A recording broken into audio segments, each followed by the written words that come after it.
प्रिय छात्रों,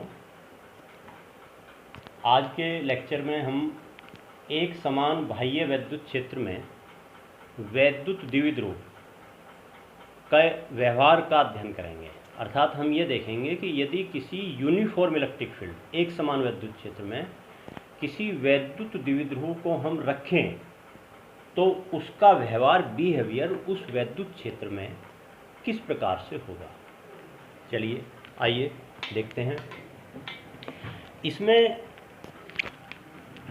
सबसे पहले हम एक समान बाह्य वैद्युत क्षेत्र में वैद्युत द्विध्रुव का व्यवहार का अध्ययन करने के लिए हम एक वैद्युत क्षेत्र E की परिकल्पना करते हैं, जो कि इस दिशा में है, जो कि आपको दिखाई दे रहा है। ये वैद्युत क्षेत्र जिसे मैंने केवल एक वैद्युत रेखा द्वारा दिखाया गया है। वैद्युत क्षेत्र इस दिशा में है एक समान। वैसे तो ये ध्यान रखना आप कि एक समान वैद्युत क्षेत्र को बराबर दूरी पर अनेक समांतर रेखाओं से प्रदर्शित किया जाता है, लेकिन यहाँ पर हम डायग्राम में स्पष्टता की वजह से केवल एक वैद्युत क्षेत्र रेखा से एक समान वैद्युत क्षेत्र को प्रदर्शित कर रहे हैं। और इस वैद्युत क्षेत्र से थीटा कोण बनाते हुए एक वैद्युत द्विध्रुव स्थित है।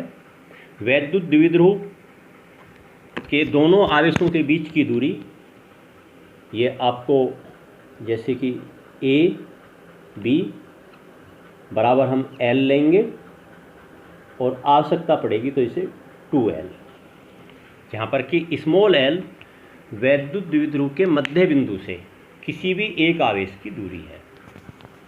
चलिए देखते हैं हम कि इस वैद्युत द्विध्रुव का व्यवहार इस वैद्युत क्षेत्र में किस प्रकार से होगा।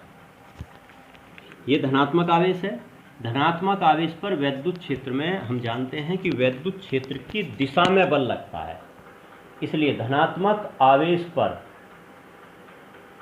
लगने वाला वैद्युत बल, जिसे मैं F प्लस वेक्टर से रिप्रेजेंट कर रहा हूं, बराबर Q इंटू E, अर्थात वैद्युत क्षेत्र की दिशा में। इसी प्रकार से ये ऋणात्मक आवेश पर हमने लगने वाले बल को दिखाया। ऋणात्मक आवेश पर जो वैद्युत बल है वो बराबर परिमाण में Q इंटू E के बराबर ही होगा, लेकिन जो उसकी दिशा है वो वैद्युत क्षेत्र के विपरीत होगी। तो इसको हमने माइनस Q E से रिप्रेजेंट किया है। धनात्मक आवेश पर लगने वाला बल वैद्युत क्षेत्र की दिशा में,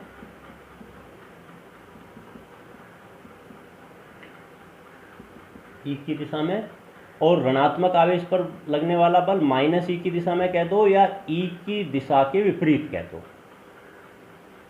वैद्युत क्षेत्र की दिशा के विपरीत दिशा में।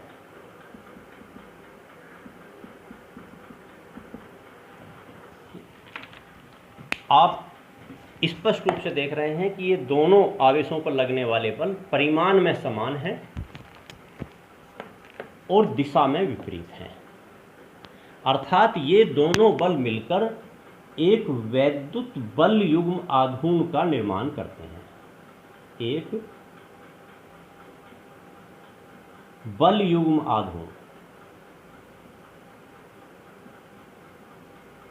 किसी भी निकाय पर यदि दो समान परिमाण के और दिशा में विपरीत बल कार्य कर रहे हों और उनकी क्रिया रेखाएं अलग अलग हों, तो वे एक बल युग्म आघूर्ण का निर्माण करते हैं। और उस बल युग्म आघूर्ण का मान बराबर होता है बल इंटू बलों की क्रिया रेखाओं के बीच की लंबवत दूरी। बलों की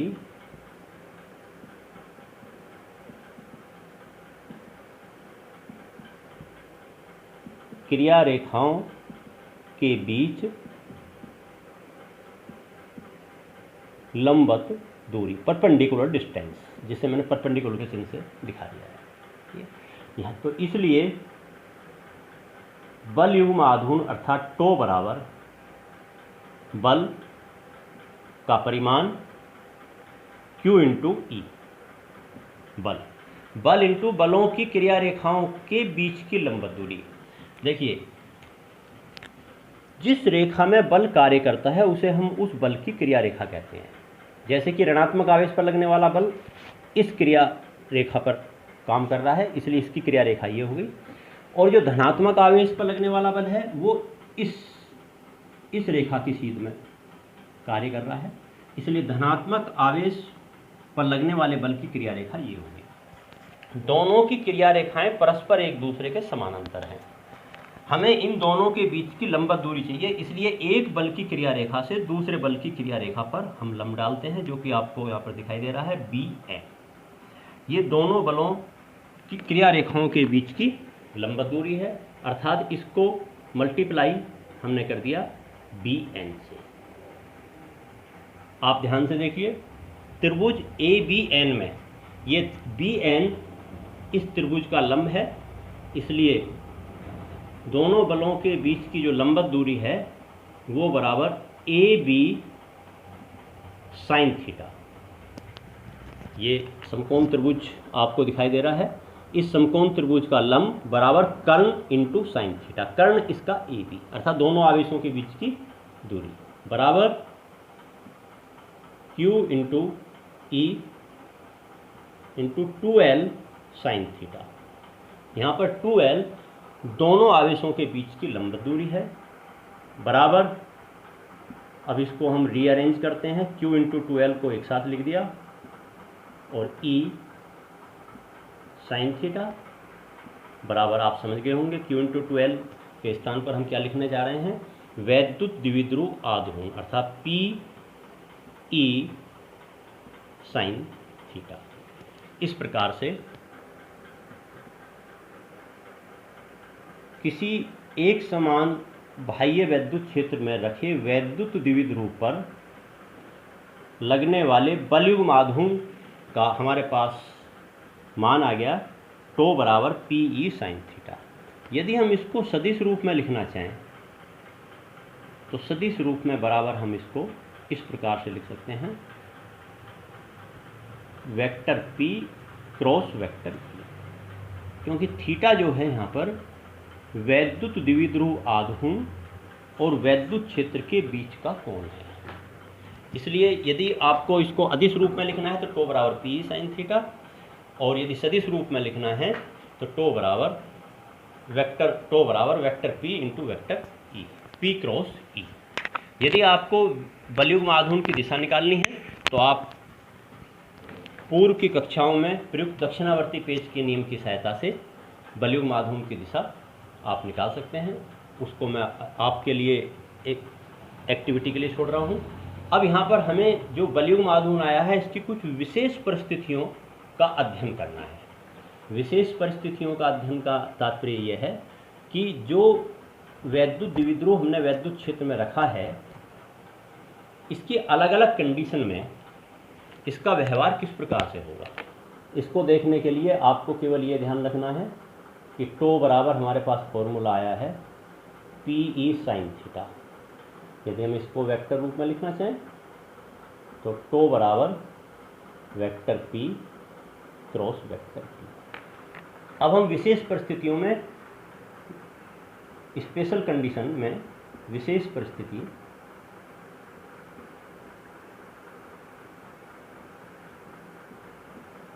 में सबसे पहली स्थिति हम देखते हैं कि यदि थीटा बराबर 0 डिग्री हो, अर्थात वैद्युत द्विध्रुव और वैद्युत क्षेत्र एक दूसरे के समानांतर हैं, या हम ये कह सकते हैं कि वैद्युत द्विध्रुव वैद्युत क्षेत्र की दिशा में हो, अर्थात वैद्युत द्विध्रुव आघूर्ण वैद्युत क्षेत्र की दिशा में।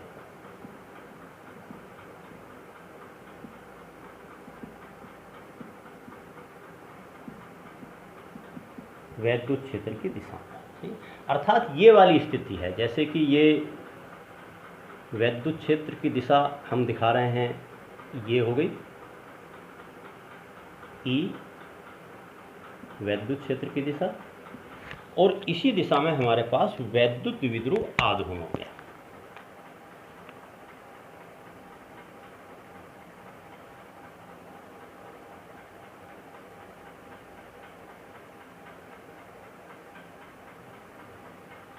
ये स्थिति, इस स्थिति में आप देख सकते हैं कि दोनों के बीच का कोण अर्थात वैद्युत द्विध्रुव आघूर्ण और वैद्युत क्षेत्र के बीच का कोण 0 होगा। इस स्थिति में यदि हम इस धनात्मक आवेश पर लगने वाले बल की दिशा दिखाएं तो ये वैद्युत क्षेत्र की दिशा में ही आएगी F+, और ऋणात्मक आवेश पर लगने वाले बल की दिशा दिखाएं तो ये वैद्युत क्षेत्र की विपरीत दिशा में आएगी F-।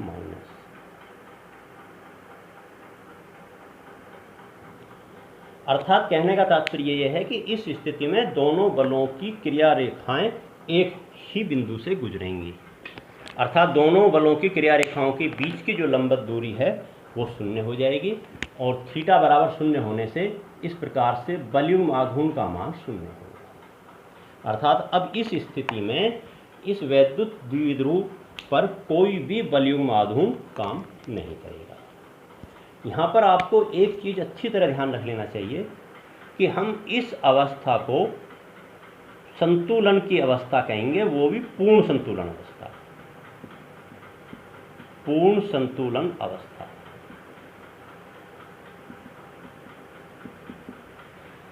यहाँ पर आपको ये समझ लेना चाहिए कि पूर्ण संतुलन अवस्था होती क्या है। देखिए, यदि किसी निकाय पर लगने वाले बलों का योग 0 है, सिग्मा F बराबर 0, तो वो निकाय रेखिक संतुलन की अवस्था में होता है। रेखिक संतुलन का तात्पर्य यह है कि उस निकाय में कोई भी रेखिक त्वरण उत्पन्न नहीं होगा, रेखिक संतुलन की अवस्था में। और यदि निकाय पर लगने वाले बलयुग्म आघूर्ण का मान 0 है तो वे निकाय घूर्णी संतुलन की अवस्था में होता है,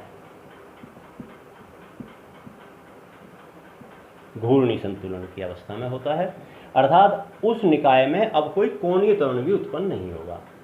यदि किसी निकाय के लिए दोनों शर्तों की अनुपालना एक साथ हो रही हो, अर्थात उस पर लगने वाले बलों का योग भी 0 हो और बलयुग्म आघूर्ण का मान भी 0 हो, तो फिर वो निकाय पूर्ण संतुलन की अवस्था में कहा जाता है। यहाँ पर आप देखिए, अभी हमने कहा है कि बलयुग्म आघूर्ण का मान 0 है, तो घूर्णी संतुलन की अवस्था सेटिस्फाई हो गई हमारे पास।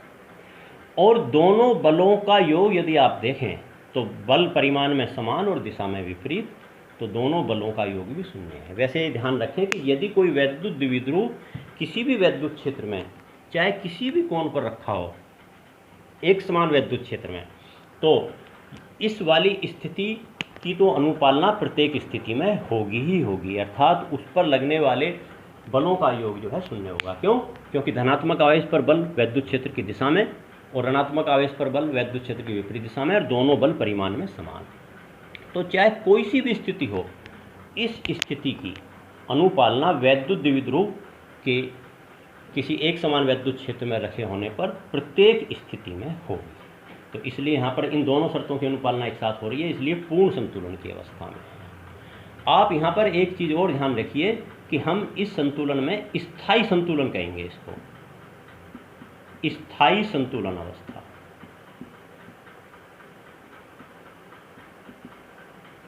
अर्थात ये पूर्ण संतुलन की अवस्था भी स्थायी संतुलन, स्टेबल इक्विलिब्रियम है।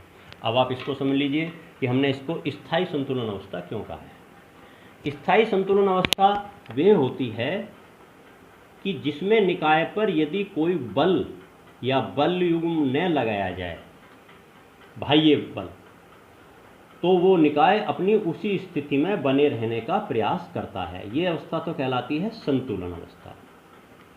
और यदि उस निकाय को उस अवस्था से थोड़ा सा भी डिस्टर्ब करने से, अर्थात उस स्थिति से परिवर्तित करने पर, यदि वो वापस पहले वाली अवस्था में पहुंचने का प्रयास करता है, तो फिर हम उसे स्थायी संतुलन की अवस्था कहते हैं। अब इस अवस्था से, जो कि ये यहाँ पर वैद्युत द्विध्रुव वैद्युत क्षेत्र की दिशा में रखा है, यदि आप खुद समझ सकते हैं कि इसको आप इस अवस्था से यदि थोड़ा सा भी डिस्टर्ब करेंगे इसको, अर्थात इधर खिसकाएंगे, तो ये वाली स्थिति आ जाएगी और ये वापस वैद्युत द्विध्रुव को बलयुग्म आघूर्ण वैद्युत क्षेत्र की दिशा के समांतर व्यवस्थित करने का प्रयास करेगा। क्योंकि यहाँ पर आप अच्छी तरह समझ लीजिए कि वैद्युत द्विध्रुव पर जो लगने वाला बलयुग्म आघूर्ण है वो वैद्युत द्विध्रुव को वैद्युत क्षेत्र के समांतर व्यवस्थित रखने का प्रयास करता है। जैसे कि आपको दिखाई दे रहा है, यदि हम इसको ये जो बल हैं दोनों बल इस वैद्युत द्विध्रुव को इस स्थिति में लाने का प्रयास कर रहे हैं, ठीक, संतुलन की अवस्था में। तो इसलिए हमने इसको कहा है स्थायी संतुलन। अर्थात यदि हम इस स्थिति से थोड़ा बहुत भी इसको हम विस्थापित करेंगे तो वापस ये बलयुग्म आघूर्ण इसको वैद्युत क्षेत्र की दिशा में व्यवस्थित करने का प्रयास करेगा। और एक चीज़ आप यहाँ पर और ध्यान रखेंगे जिसे हम आगे भी पढ़ेंगे कि स्थायी संतुलन की अवस्था में जो निकाय की वैद्युत स्थितिज ऊर्जा है वो न्यूनतम होती है। वैद्युत स्थितिज ऊर्जा, ये आप हर कंडीशन के लिए ध्यान रख सकते हैं वैसे, कि कोई भी निकाय यदि स्थायी संतुलन की अवस्था में है तो उसकी जो स्थितिज ऊर्जा है उस अवस्था में मिनिमम होती है। और ये वैसे भी आपको समझ आ जाना चाहिए कि कोई भी निकाय अपनी न्यूनतम स्थितिज ऊर्जा की अवस्था में ही पहुंचने का प्रयास करता है। यदि हम किसी भी निकाय को उसकी न्यूनतम स्थित ऊर्जा की अवस्था से विस्थापित करें, किसी दूसरी अवस्था में ले जाएं, तो निकाय वापस न्यूनतम स्थित ऊर्जा की अवस्था में आने का प्रयास करता है। तो पहले वाली स्थिति ये होगी। दूसरे वाली स्थिति जब थीटा बराबर 180 डिग्री हो, अर्थात वैद्युत द्विध्रुव वैद्युत क्षेत्र के विपरीत व्यवस्थित हो। वैद्युत द्विध्रुव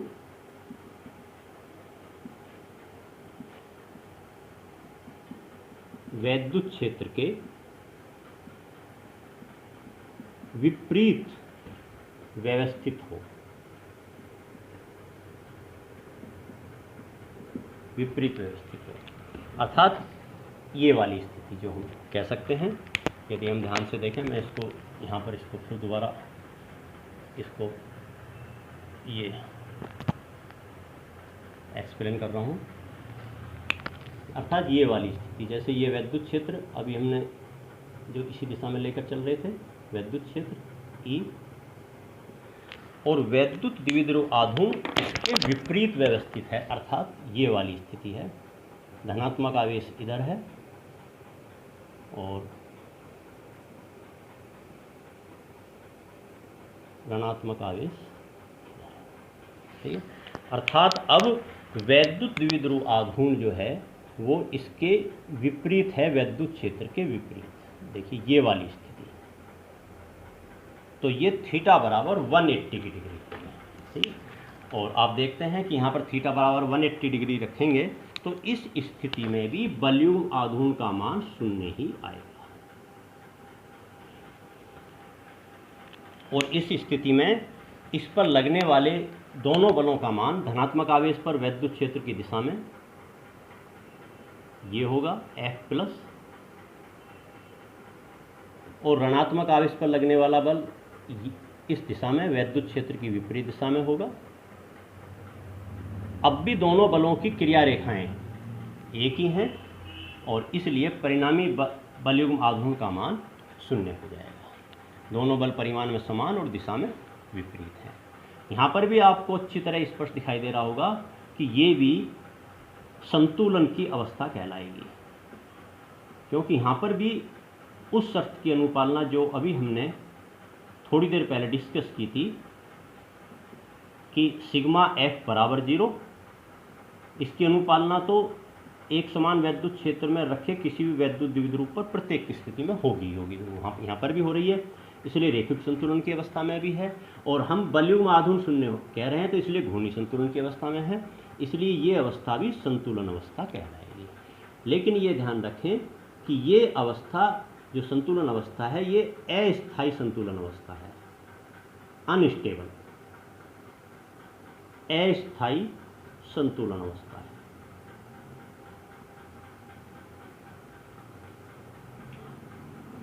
अब आप इसमें तात्पर्य समझ लीजिए कि पहले वाली अवस्था को हमने कहा था जब थीटा बराबर 0 था स्थायी संतुलन अवस्था, तो हम इसको अस्थायी संतुलन अवस्था क्यों कहते हैं।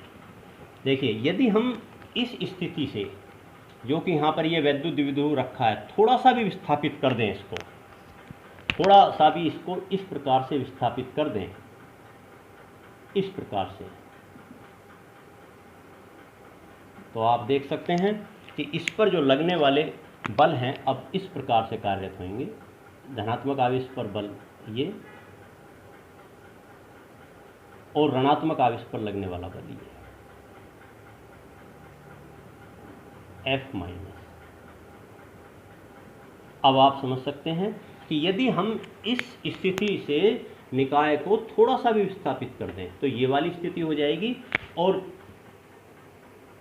अर्थात अब ये जो बल लग रहे हैं ये बलयुग्म आघूर्ण जो उत्पन्न करेंगे इस वैद्युत द्विध्रुव को वापस इस स्थिति में नहीं पहुंचने देंगे, इस स्थिति में नहीं पहुंचने देंगे, अर्थात वापस निकाय इस स्थिति को प्राप्त करने का प्रयास नहीं करेगा, अपितु वैद्युत द्विध्रुव वापस इस स्थिति में पहले वाली स्थिति को प्राप्त करने का प्रयास करेगा। इसलिए ये अवस्था कहलाती है अस्थायी संतुलन अवस्था। अर्थात अस्थायी संतुलन अवस्था वे अवस्था है कि जिसमें यदि निकाय को थोड़ा सा विस्थापित कर दिया जाए तो निकाय वापस उस अवस्था में आने का प्रयास नहीं करता है, जैसे कि अभी यहाँ पर मैंने आपको बताया, और ये अस्थायी संतुलन अवस्था कहलाती है। और अस्थायी संतुलन की अवस्था में आप अच्छी तरह ध्यान रखें कि स्थितिज ऊर्जा का मान जो है वो अधिकतम होता है।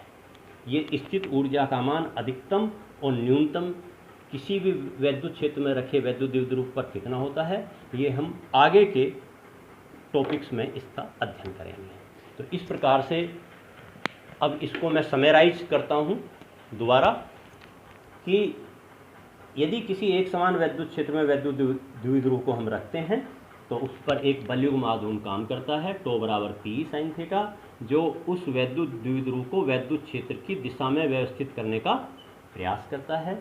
थीटा बराबर 0 वाली स्थिति स्थायी संतुलन अवस्था कहलाती है, और थीटा बराबर 180 डिग्री वाली स्थिति अस्थायी संतुलन अवस्था कहलाती है। यदि तीसरी अवस्था हम देखें कि थीटा बराबर 90 डिग्री हो, अर्थात जब वैद्युत द्विध्रुव वैद्युत क्षेत्र के लंबवत हो, तो इसे तो आप बड़ी आसानी से कह सकते हैं कि अब बलयुग्म आघूर्ण बराबर P इंटू ई के होगा, क्योंकि थीटा बराबर 90 डिग्री जब आप रखेंगे तो साइन थीटा का मान 1 हो जाएगा। ये बलयुग्म आघूर्ण का अधिकतम मान भी आप इसको कह सकते हैं, टो मैक्सिमम, अधिकतम मान, मैक्सिमम वैल्यू। तो क्योंकि इस समय वैद्युत द्विध्रुव के दोनों आवेशों पर जो लगने वाले वैद्युत बल हैं उनकी क्रिया रेखाओं के बीच की लंबवत दूरी अधिकतम होगी। इस प्रकार से किसी भी एक समान बाह्य वैद्युत क्षेत्र में रखे वैद्युत द्विध्रुव का व्यवहार का आपने अध्ययन कर लिया। यहाँ पर अब आपको एक चीज़ और अच्छी तरह ध्यान रख लेनी चाहिए, और वो ये कि ये जितना भी हमने अध्ययन किया है ये एक समान वैद्युत क्षेत्र में वैद्युत द्विध्रुव के बारे में अध्ययन किया है। यदि वैद्युत क्षेत्र असमान हो, नॉन यूनिफॉर्म हो, तो उस अवस्था में जो ये दो हमने अवस्थाएं पढ़ी हैं, थीटा बराबर 0 डिग्री वाली और थीटा बराबर 180 डिग्री वाली, इस स्थिति में निकाय अर्थात वैद्युत द्विध्रुव पर लगने वाले बल आघूर्ण का मान तो शून्य हो जाएगा, अर्थात घूर्णी संतुलन की अवस्था में तो होंगे वो जो भी हमने स्थायी और अस्थायी संतुलन की अवस्था पढ़ी है। लेकिन अब सिग्मा F बराबर 0 वाली कंडीशन सेटिस्फाई नहीं होगी, क्योंकि असमान वैद्युत क्षेत्र में दोनों आवेशों पर जो लगने वाले बल हैं वो परिमाण में असमान होंगे, दिशा में विपरीत होंगे और परिमाण में भी असमान होंगे। इसलिए इस स्थिति की अनुपालना वहाँ पर नहीं होगी, अर्थात निकाय रैखिक संतुलन की अवस्था में किसी भी स्थिति में नहीं होगा। चलिए अब इसमें एक छोटा सा पॉइंट हम लास्ट में इससे संबंधित और पढ़ लेते हैं कि किसी वैद्युत द्विध्रुव को यदि हम किसी वैद्युत क्षेत्र में रोटेट कराएं तो किए गए कार्य का मान कितना होगा, कि किसी वैद्युत द्विध्रुव को किसी वैद्युत क्षेत्र में घुमाने में किया गया कार्य।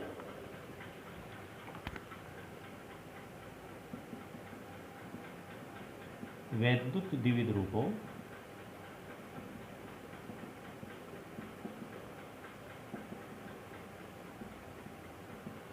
वैद्युत क्षेत्र में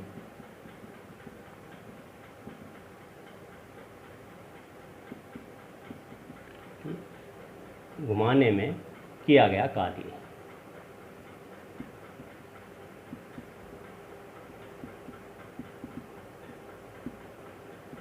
देखिए वैद्युत क्षेत्र से मतलब हमारा यूनिफॉर्म इलेक्ट्रिक फील्ड से ही है, ये आप अच्छी तरह ध्यान रखें। ठीक है, तो किया गया कार्य के लिए हम फॉर्मूला जो यहाँ पर इस्तेमाल करेंगे, टो इक्वल टू इंटीग्रेशन θ1 से θ2 टो डी थीटा। देखिए ये बिल्कुल फॉर्मूला वही है जो आप रेखिक बल में इस्तेमाल करते आ रहे हैं, अर्थात W बराबर इंटीग्रेशन लिमिट x1 से x2 f dx। यदि परिवर्तित बल हो, देखिए यदि बल नियत हो तो हम किया गया कार्य सीधा सीधा निकाल लेते हैं बल गुना विस्थापन से, ये आपको पता है। और यदि बल परिवर्तित है, कंटिन्यूसली परिवर्तित हो रहा है, तो हम किया गया कार्य निकालते हैं W बराबर integration f dx limit x1 से x2। ठीक इसी प्रकार से यहाँ पर यदि बल के स्थान पर घूर्णन कराने के लिए बल आघूर्ण आ जाएगा और dx रेखिक विस्थापन के स्थान पर कोणीय विस्थापन आ जाएगा, बिल्कुल सेम फॉर्मूला है।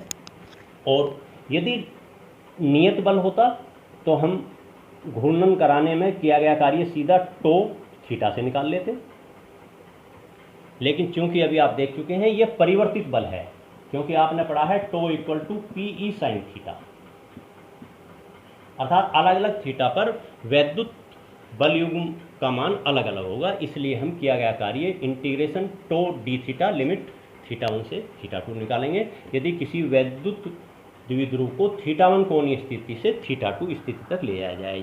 थीटा, ये θ1 का मान पहले θ1 कुछ भी हो सकता है और θ2 कुछ भी हो सकता है, तो बराबर इंटीग्रेशन वैद्युत बलयुग्म आघूर्ण का मान आपके पास आया है p sine theta d theta limit θ1 से θ2 बराबर, जो कांस्टेंट राशियां हैं उन्हें आप समाकलन से बाहर ले लीजिए। तो वैद्युत द्विध्रुव आघूर्ण और वैद्युत क्षेत्र कांस्टेंट है, क्योंकि हम एक समान वैद्युत क्षेत्र का अध्ययन कर रहे हैं। Integration sine theta d theta limit θ1 से θ2।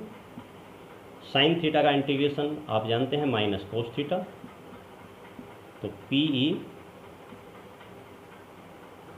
माइनस कोस थीटा लिमिट θ1 से θ2। Upper limit minus lower limit, लेकिन यहाँ पर माइनस चिन्ह है, इसलिए आप अरेंज कर कर जब आप लिखेंगे इसको तो ये आपके पास कोस θ1 माइनस कोस θ2, ये आपके पास किसी भी वैद्युत द्विध्रुव को वैद्युत क्षेत्र में θ1 कोणीय स्थिति से θ2 कोणीय स्थिति तक घुमाने में किए गए कार्य का मान आ गया पीई कोस θ1 माइनस कोस θ2। इसी सूत्र का फॉर्मूले का उपयोग हम आगे वैद्युत द्विध्रुव की वैद्युत क्षेत्र में स्थितिज ऊर्जा की गणना करने के लिए करेंगे। यहाँ पर अलग अलग स्थितियाँ होंगी, वहाँ पर हम उसी समय देखेंगे।